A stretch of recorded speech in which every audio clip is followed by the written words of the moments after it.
Bonjour, bienvenue. So today we're back again with our reaction to Crossed, and this one is episode 22, Dead or Alive. So I've never played the game Dead or Alive, but I remember seeing the artwork and it's like a fighting game, and I've seen some gameplay of it. A fighting game involving some hot women in bikinis, if I'm not wrong.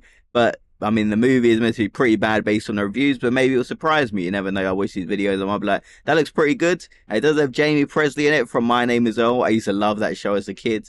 And I still like it now. Like, My Name is Earl, a great show. So let's get right into it. And before we do, shout out to Shik and I once again for the English subtitles. I'm excited. We're kind of near the end of the Cross series, so it's going to be quite sad, you know, when it's over. But let's get right into it for today. Let's go. Joyeux Noël, oh, oui, and it's a Noël, Christmas et bonne année. episode. On va parler d'un film pourri et Gilles sourit. J'ai bien cherché, j'ai pas trouvé de film de Noël ayant pour thème jeux vidéo. Ouais, c'est ballot, chante avec moi, mon Gisela. Chantons ensemble que la terre tremble, s'allumera. Qu'est-ce que tu fais là? Pourquoi t'es là? Moi je comprends pas. Mais qu'est-ce qu'on pourrait faire? Quel film fait l'affaire pour notre nouvel épisode? On va vous parler de Dead or Alive. On va vous parler de Dead or Alive. Donc pour Noël, film poubelle avec des nichons. C'est plus mignon. So for Christmas, a trash movie filled with big boobs. And okay, I think we kind of know what to expect. But I always like the musical segments of the Cross series. Like, I remember the Jurassic Park song. Like, you know, it's always a good addition, isn't it? Bienvenue dans Cross. I love Christmas so much. One of my favorite times of the year. Alors, Dead or Alive est un film pouce. On n'est pas en train de jouer à quoi que ce soit là. Et comme on commence à se connaître, je sais que tu vas profiter du fait que le film s'appelle Dead or Alive pour parler d'un autre film qui s'appelle Dead or Alive et qui est réalisé par Takeshi Miike. Et je me doute que tu vas aussi conseiller aux gens de se pencher sur la filmographie de Takeshi Miike, un cinéaste japonais complètement hardcore qui fait des films super borderline mais qui valent le coup d'être matés. Et j'en ai un peu marre de tous ces hors-sujets. Tu trouves qu'on commence à se connaître? Ah, c'est un peu comme si je te connaissais depuis toujours. High five! What's up? Je disais donc, DOA Dead or Alive est un film américano-germano-britannique sorti le 7 septembre 2006 en Australie et le 15 juin 2007 aux États-Unis. Pour l'anecdote, le film est sorti aux États-Unis sans projection presse. Projection presse, au départ, c'était des projections spécialement organisées pour la presse, où on te distribue des dossiers de presse avec plein d'infos sur le film.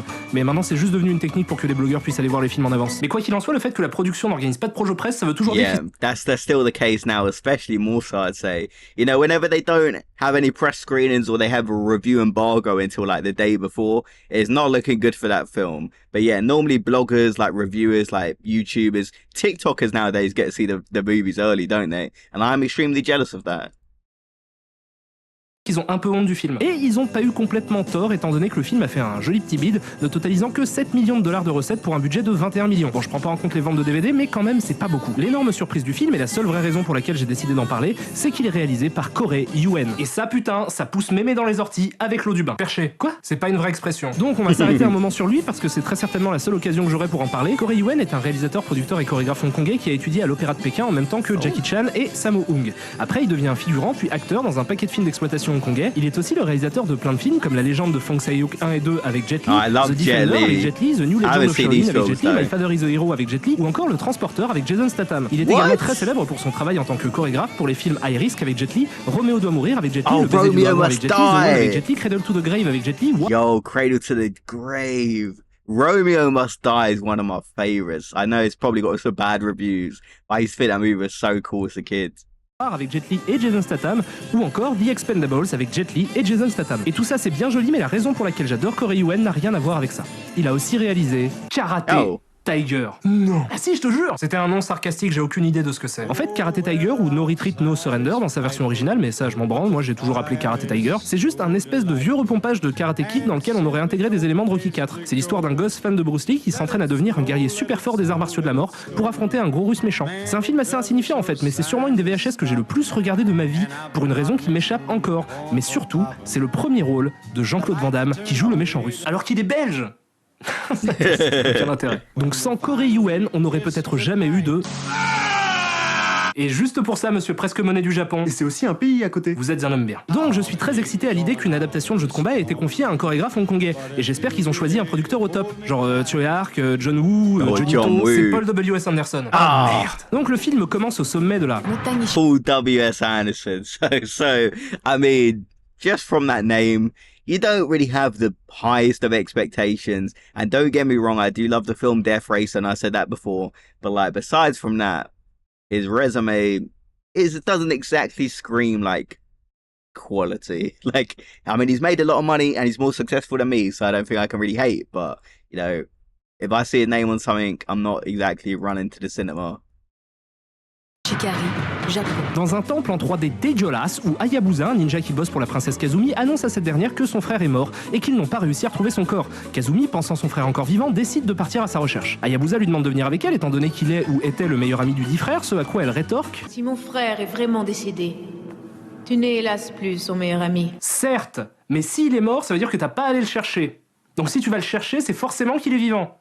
Et que c'est toujours son meilleur ami. Si tu commences à faire ce genre de truc, on en a pour des heures. Donc Kazumi se barre, mais sur la montagne Ishikari, Japon. C'est très mal vu de prendre la tangente quand on est une princesse. Elle est donc menacée par une guerrière du nom d'Ayane, qui est aussi un perso du jeu, qui lui dit que si elle s'en va, elle sera considérée comme une traîtresse, une shinobi. Je pense qu'ils ont aucune idée de la signification de ce terme, parce que c'est pas vraiment ce que ça veut dire, mais bref. Kazumi a des envies de Thelma et Louise, elle se barre et saute du haut de la montagne.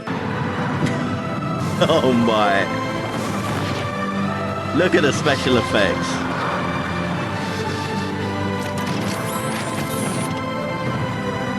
Logique. Donc Kazumi se fait inviter au tournoi DOA au même titre que plusieurs autres persos du jeu, comme Tina, une ex-catcheuse des... Mer de Chine méridionale. Ou encore Christine, cambrioleuse qui se basique instinct avec des flics et qui enferme des gens dans des valises, dans des ascenseurs. En plus de ça, Ayane est chargée de retrouver Kazumi par les hautes autorités de la... montagne Ishikari, Japon. Kasumi a abandonné le temple. Elle est devenue une shinobi. Ah, ok, donc maintenant c'est sûr, vous savez pas du tout ce que ça veut dire. Tous les combattants sélectionnés pour le tournoi se retrouvent dans un avion. Pardon. Ce plan me fait beaucoup rire. Ouais, je vais laisser votre esprit s'imprégner du n'importe quoi de l'intérieur de cet avion. Voilà. Une petite vidéo leur explique que le gagnant du tournoi repartira avec 10 millions de dollars, ce qui en fait officiellement le championnat d'arts martiaux le plus pimp du monde. On fait connaissance avec tout le reste du cast, dont Bass, le père de Tina, Zach, un gros dragueur du futur. Tu sais ce que j'aime par-dessus tout? La vue. Max qui a suivi Christy, la voleuse, Hayabusa qui a suivi Kazumi pour la protéger. Ils sautent tous en parachute, ce qui n'a aucun intérêt, et se retrouvent sur l'île où se passe le tournoi, où ils sont accueillis par Elena, la fille du créateur du tournoi. Cette dernière leur présente Eric Roberts, pourquoi pas, qui leur demande de passer une visite médicale. Wow, attends, ça c'est intéressant. C'est une partie... I do like Eric Roberts, but he is literally in everything, isn't he? Like, he's a very hard-working guy, but like, he appears in anything, like, just for some money. I kind of respect the hustle, though. Du processus qu'on voit jamais dans les films normalement. T'as des tournois, les mecs se battent direct, y a pas de phase de visite médicale. Ça m'a toujours semblé logique parce que c'est pas un truc très intéressant d'habitude la visite médicale. Tiens, je me demande comment ils vont faire pour rendre ça sympa à regarder. Une fois que vous aurez passé ces examens, le tournoi DOA commencera. Putain les gars, vous étiez pas obligés de justifier ça avec la visite médicale. Mais non, les gonzesses à They poil. know the audience, what the audience want to see. Bon, les données qui résultent des examens médicaux sont collectées par Eric Roberts. Parfaitement. Les fonctions métaboliques et les mouvements musculaires de tous les concurrents sont enregistrés. Non, vraiment, arrêtez de vous prendre la tête, hein. Assumez vos délires. Et mets-moi la meuf à poil en 3D. Bon, le tournoi va commencer, tout le monde s'entraîne de son côté en mettant des coups sur des arbres avec un doigt, en faisant du nunchaku ou encore en faisant du roller. Rollerblading. On leur explique ensuite les règles du combat, tout le monde a un petit bracelet qui lui indique son ennemi du moment, mais surtout... Aucune arme n'est autorisée lors d'un combat DOA, à l'exception du corps humain. Philosophie. Les combats commencent et on passe de l'un à l'autre, là j'ai un peu l'impression de me balader dans une salle d'arcade. Vous noterez l'installation de ouf quand même qui permet de filmer des combats avec des plans de dingue et des barres de vie. Un paquet de personnages secondaires jetables se fait jeter, Kasumi a des flashbacks de ses anciennes colonies de vacances. Kumbaya, my lord, Kumbaya. Eric Roberts lui apprend que son frère a été tué lors d'un autre tournoi DOA par Léon, qui je pense est... moi je dirais vendeur d'assurance, mais ses explications ne convainquent pas Kasumi malgré le fait qu'elle ait l'air très impressionnée par le grand écart de Léon. Ouah, que de souplesse. Elle est persuadée qu'Eric Roberts ment. Pourquoi mentirait-il? J'ai l'intime conviction qu'il nous cache quelque chose. C'est pas vraiment une... Yeah, he definitely doesn't seem like a very trustworthy guy. I haven't seen the movie, but based on what I've seen and where this is probably going to go, he's probably behind it, right? Réponse à sa question. Pendant ce temps-là, il se passe tout plein d'intrigues secondaires insipides filmées dans une magnifique lumière de film érotique M6 du dimanche. Parce que tu vois, pour l'instant, je voudrais que tu me fasses autre chose avec ta bouche. Ok, faites un porno. Si vous voulez faire un porno, vous faites un porno, vous n'êtes pas obligé de déguiser ça en vrai film. Je suis absolument d'accord avec ce statement. L'intrigue avance donc comme un épisode d'une télé-réalité Énergie 12. J'ai passé la pire nuit de toute ma vie. Christine n'arrêtait pas de prendre toutes les couvertures. Après ça fait bagarre, Bagarre, ninja, bagarre, beach volley avec des gonzesses. Kazumi arrête de jouer au beach volley pour se rendre dans une forêt de bambou, faire de la bagarre avec Ayane. Vous êtes une shinobi. Non, shinobi, c'est un synonyme de ninja et c'est masculin. Ça, c'est pas un shinobi. Ça, c'est pas un shinobi et ça non plus. Ça, c'est un shinobi. Bon, la teuf bat son plein sur l'île de la tentation, les personnages vivent des trucs qui ne servent à rien.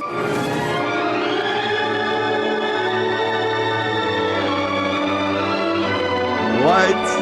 Il y a toute une sous-intrigue qui se met en place avec Elena, la fille du créateur du jeu, qui a un tatouage qui contient un code pour accéder à un paquet de pognon caché sur l'île. Je vous laisse 7 secondes pour le décoder.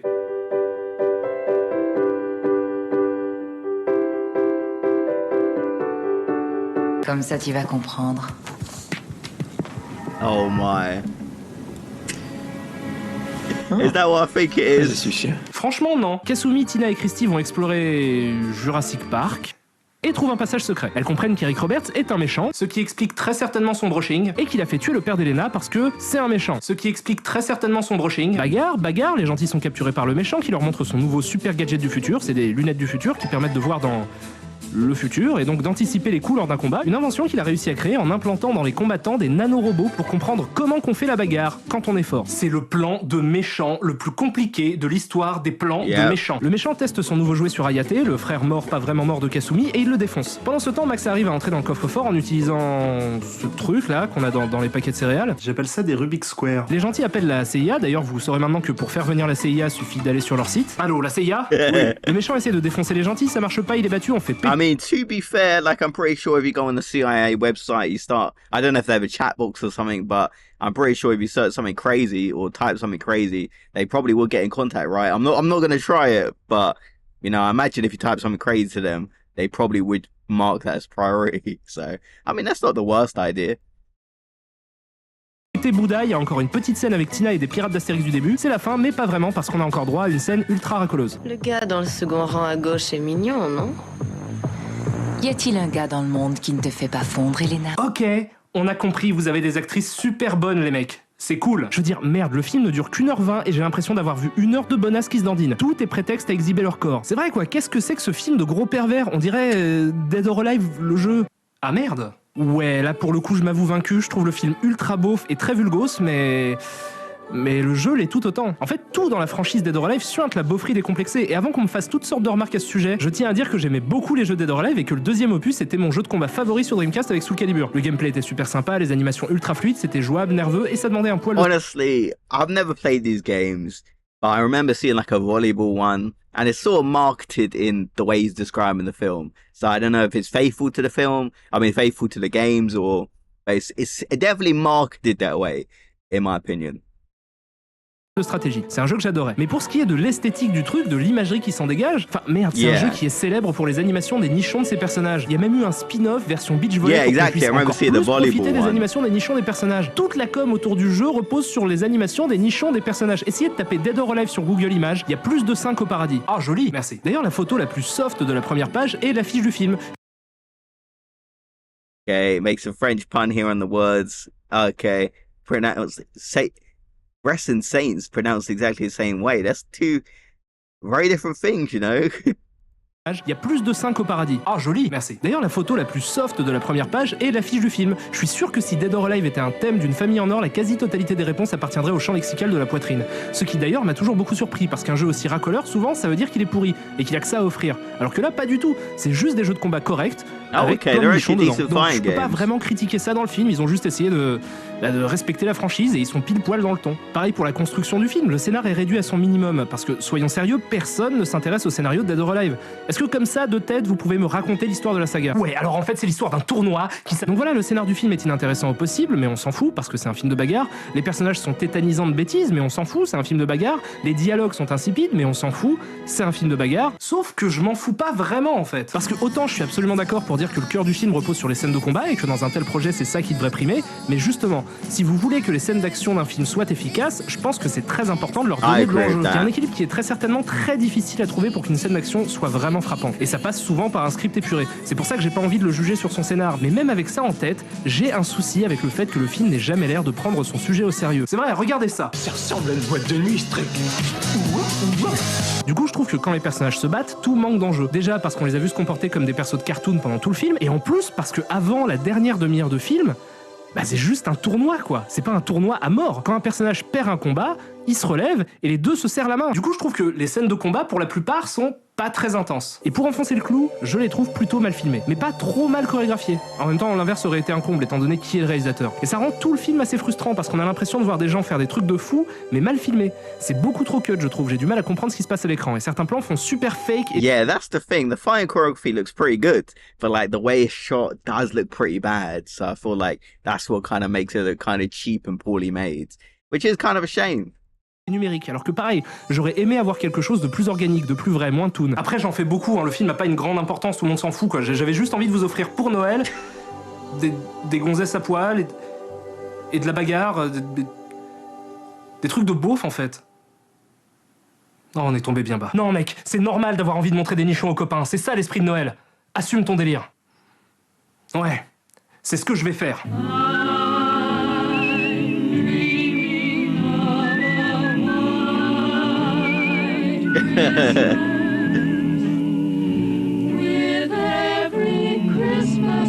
And these are like Need for Speed posters, aren't they? From back in the day, I'm pretty sure.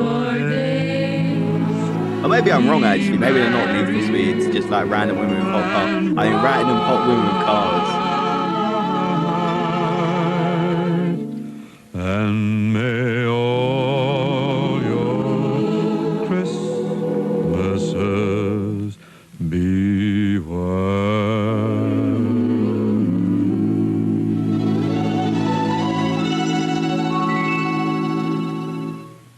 Okay, so another great video from Karim once again, and shout out to Shikanai once again for the English subtitles. So Dead or Alive, I've never played the games, the movie doesn't look too good. I mean, it does have some hot women, so I imagine a lot of people probably saw it for that, but you know, it doesn't look to be that good, and I feel like they probably could reboot it and have quite a lot of success if they kind of make the storyline a bit better, focus on some of the shots, make it a bit more, you know, shot in a better way, I guess. Like, I feel like there is some potential to do it, especially if you get a hot women cast, you know, you get a decent plot and put something together. I can imagine it being like a big franchise. And we recently just had Mortal Kombat 2, which I thought was really good, and Mortal Kombat 1 I thought was really good as well.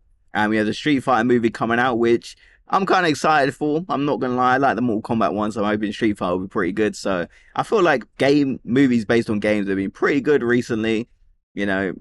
But it's kind of got me thinking this was a Christmas episode. Have there ever been like a movie based on a game set at Christmas time? I don't think there has. Has there? I don't know. But let me know your thoughts in the comment section below. And I'll see you guys in the next video. Have a great day, everyone.